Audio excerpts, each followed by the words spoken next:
आज बात करते हैं एक बहुत ही पुरानी और पावरफुल कहानी की। एक ऐसे हीरो की कहानी जिसका नाम था चंद्रहास। इस कहानी की शुरुआत ही एक बड़े सवाल से होती है। जरा सोचिए, क्या हो अगर किसी के पैदा होते ही ये भविष्यवाणी हो जाए कि वो एक महान राजा बनेगा, लेकिन यही भविष्यवाणी उसकी मौत का कारण भी बन जाए। मतलब राजयोग भी और मृत्युदंड भी एक साथ।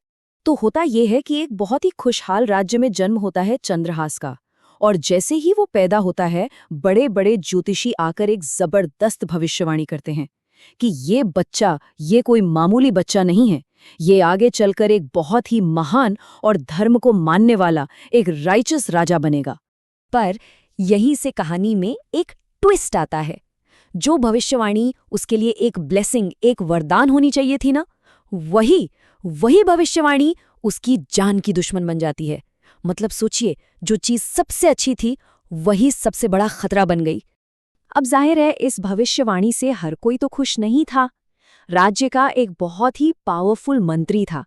उसे लगने लगा कि भाई ये बच्चा बड़ा होकर मेरी कुर्सी छीन लेगा, और अपने इसी डर की वजह से, अपने पावर के खोने के डर से, वो उस नन्हे से बच्चे को खत्म करने की एक भयानक साजिश रचता है।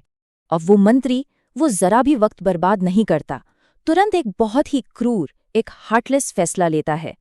अपने सैनिकों को बुलाकर हुक्म देता है कि इस बच्चे को, जो अभी पैदा ही हुआ है, उसे जंगल में ले जाओ और खत्म कर दो। सोचकर देखिए, जन्म लेते ही मौत का फरमान। लेकिन कहते हैं ना, जाको राखे साइयां, मार सके न कोई। और यहीं पे कहानी का ये हिस्सा चंद्रहास के चमत्कारी बचाव की तरफ मुड़ता है। इमेजिन कीजिए, घना अंधेरा जंगल और वो मासूम सा बच्चा बिल्कुल अकेला। मौत बस कुछ ही पल दूर थी। सैनिक अपनी तलवारें उठा चुके थे कि तभी ठीक उसी पल एक चमत्कार होता है। पता नहीं कैसे ऊपर वाले की कृपा से उन पत्थरदिल सैनिकों के मन में भी दया आ जाती है और वो बच्चे को वहीं जिंदा छोड़कर चले जाते हैं। इसके बाद किस्मत से एक बहुत ही नेक इंसान को वो बच्चा मिलता है, और वो उसे अपने सगे बेटे की तरह पालता पोसता है। और जानते हैं, चंद्रहास में बचपन से ही वो सारे गुण दिखने लगते हैं जो एक महान इंसान में होते हैं। वो हमेशा सच बोलता था, हमेशा धर्म के रास्ते पर चलता था। अब देखिए, धर्म का मतलब सिर्फ पूजा पाठ नहीं होता। इसका मतलब है सही रास्ता, राइट कंडक्ट, अपनी ड्यूटी निभाना। और यही गुण, यही उसकी असली ढाल बनने वाले थे। यही उसकी सबसे बड़ी ताकत थे। तो जैसे जैसे चंद्रहास बड़ा होता गया, उसकी बहादुरी के किस्से दूर दूर तक फैलने लगे। और फिर ठीक इसी समय उसके जीवन में एक ऐसी चीज आती है जो उसकी डेस्टिनी, उसकी नियति का सिंबल बन जाती है।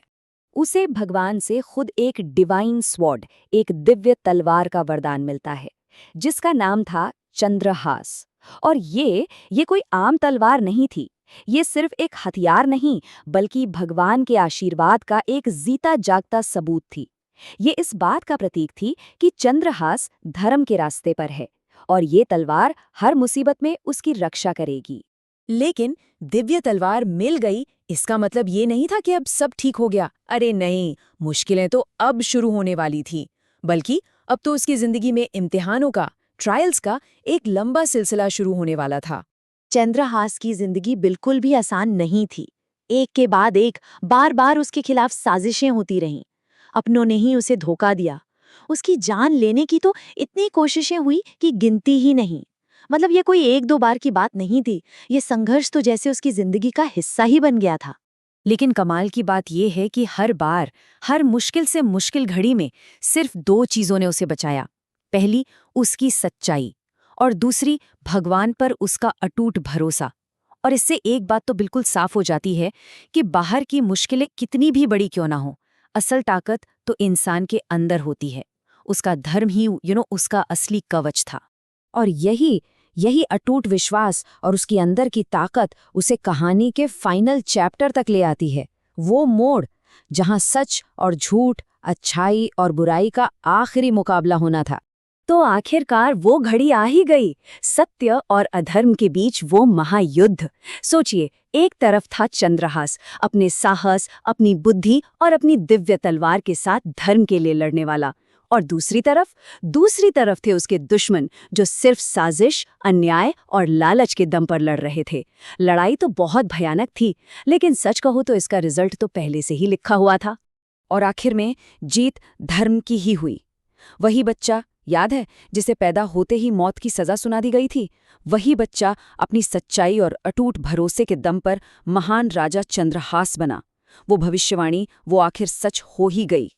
तो चंद्रहास की इस पूरी कहानी से हम क्या सीख सकते हैं? क्योंकि देखिए, ये सिर्फ एक पुराने राजा की कहानी नहीं है, इसमें हमारे लिए आज के लिए बहुत गहरे लेसन्स छिपे हुए हैं। इस पूरी जर्नी से ना 3 बड़ी बातें सामने आती हैं। पहली, कि जो इंसान सच्चाई और धर्म के रास्ते पर है, उसे दुनिया की कोई ताकत हरा नहीं सकती। दूसरी बात, कि ऊपर वाले की कृपा हमेशा उन लोगों पर होती है जिनकी नीयत साफ हो। और तीसरी, और शायद सबसे इम्पॉर्टेंट बात, कि जिंदगी में मुश्किलें हमें तोड़ने नहीं आती, बल्कि वो तो हमारी अंदर की ताकत को और तराशने, हमें और भी ज्यादा मजबूत बनाने के लिए आती हैं।